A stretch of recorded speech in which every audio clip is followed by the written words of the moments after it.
House wives होती जी। हैं, अक्सर उनमें lower back pain, mid back pain या अपर बैक पेन के साथ फ्रोजन शोल्डर्स, इसकी प्रॉब्लम बहुत देखी जाती है जी। उनको नॉर्मली सलाह तो लोग यही देते हैं कि फिजिकल एक्टिविटी बढ़ाओ, जी। तो उनका कॉमन ये होता है, मतलब वो डिफेंड इसको ऐसे करते हैं कि हम तो सारा दिन काम कर ही रहे हैं, उसके बाद भी हो रहा है तो हमें दवाई ही खाने की जरूरत है। जी। तो इसमें लाइफस्टाइल मॉडिफिकेशन के अलावा होम्योपैथी, अगेन होम्योपैथी का क्या रोल है या कैसे वो हेल्प कर सकती है? होम्योपैथी मोस्टली इस तरह के पेशेंट्स में हम लोग ऑलरेडी दे ही रहे हैं, और जैसा मैंने शुरू में भी बताया कि हम लोग हिंदुस्तान में तकरीबन 2.5 लाख से ज्यादा होम्योपैथिक डॉक्टर हैं जो अपनी पर्सनल प्रैक्टिस करते हैं, और पर्सनल प्रैक्टिशनर जितने भी होते हैं उनके पास मोस्टली जो कॉमन पेशेंट्स रहते हैं वो इस तरह की फीमेल्स बड़े कॉमन पेशेंट्स होते हैं। रीजन बीइंग, जैसा आपने बताया फ्रोजन शोल्डर है, तो अब फ्रोजन शोल्डर अकेला इस वजह से नहीं होता कि काम कम किया या मैं थोड़ा सा मॉडिफाई कर दूं, ऐसा नहीं है। बिकॉज मैं हाउसवाइफ को ऐसा नहीं बोल सकता हूं कि वो काम कम करती हैं, मैं हाउसवाइफ को ऐसा बोलता हूं कि वो डोमेस्टिक इंजीनियर है।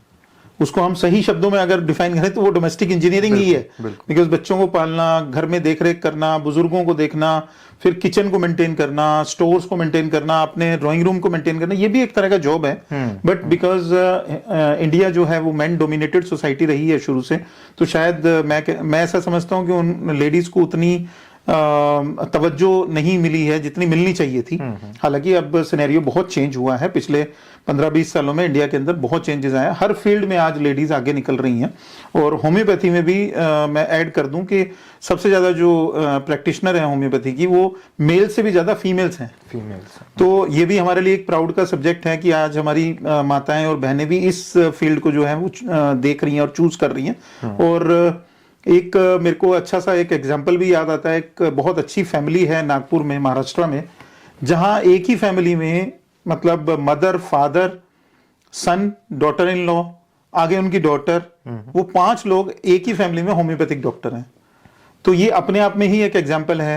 और मुझे उनका नाम बताने में भी बड़ा खुशी होगी कि डॉक्टर आदिल चिमतनवाला हैं नागपुर से, और उन्होंने कार्डियोलॉजी में हिंदुस्तान में सबसे बड़ा काम किया है। बहुत सारे कार्डियो के जो केसेस हैं, डॉक्टर आदिल से पहले या डॉक्टर आदिल के फादर से पहले, डॉक्टर चिमतनवाला, उनके फादर से पहले होम्योपैथी में कार्डियोलॉजी के केसेस ठीक करने वाले पेशेंट्स जो डॉक्टर्स थे वो भी कम थे।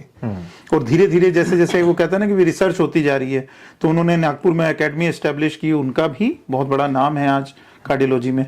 तो होम्योपैथी में हर तरह की मेडिसिन का स्कोप है, हर तरह की ब्रांच में काम हो रहा है, ओब्स में काम हो रहा है, गायनी में काम हो रहा है। आप डर्मेटोलॉजी में देखिए कितना काम हुआ है। प्रूरिगो नोडुलरिस जैसी बीमारियां जो हैं होम्योपैथी से पूरी तरह जड़ से ठीक हो सकती हैं। या एटोपिक डर्मेटाइटिस जो बच्चों में होने वाली सबसे ज्यादा गंभीर समस्या, जिसको हम लोग ड्राई एक्जिमा बोल देते हैं, उसका भी पूरे तरीके से निदान होम्योपैथी में संभव है।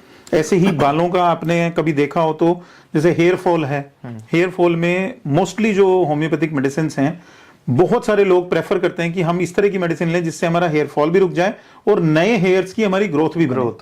तो इंडियन ट्राइकोलॉजी जब से डेवलप हुई है, ट्राइकोलॉजी मींस जो हेयर स्पेशलिस्ट हैं, आज से 20 साल पहले ये ट्राइकोलॉजिस्ट वर्ड जो है हिंदुस्तान में एग्जिस्ट नहीं करता था, लेकिन आपने आजकल बड़ा कॉमन सुना होगा कि ट्रांसप्लांट होने लगे हैं। हेयर्स यहां से निकाल के वो आगे जहां गंजापन हो रहा है, मेल पैटर्न बाल्डनेस है, तो उसके लिए वो यूज कर लेते हैं। लेकिन मैं सजेस्ट करूंगा जो भी इस तरह के केसेस हैं वो नियर बाई अपने होम्योपैथिक डॉक्टर से जरूर एक बार कंसल्ट करें। एटलीस्ट एक बार तो आइए होम्योपैथी में, हम भी ऐसा बोल सकते हैं, एक बार तो आप ट्राई करें, एक बार तो ट्राई करें। तो same for hair fall and same for alopecia areata also. जैसा किसी का आई ब्रो का बाल झड़ रहा है, जो आईलिड्स हैं, आईलिड्स का बाल झड़ रहा है, तो ये भी एक बड़ा सब्जेक्ट है आज की डेट में।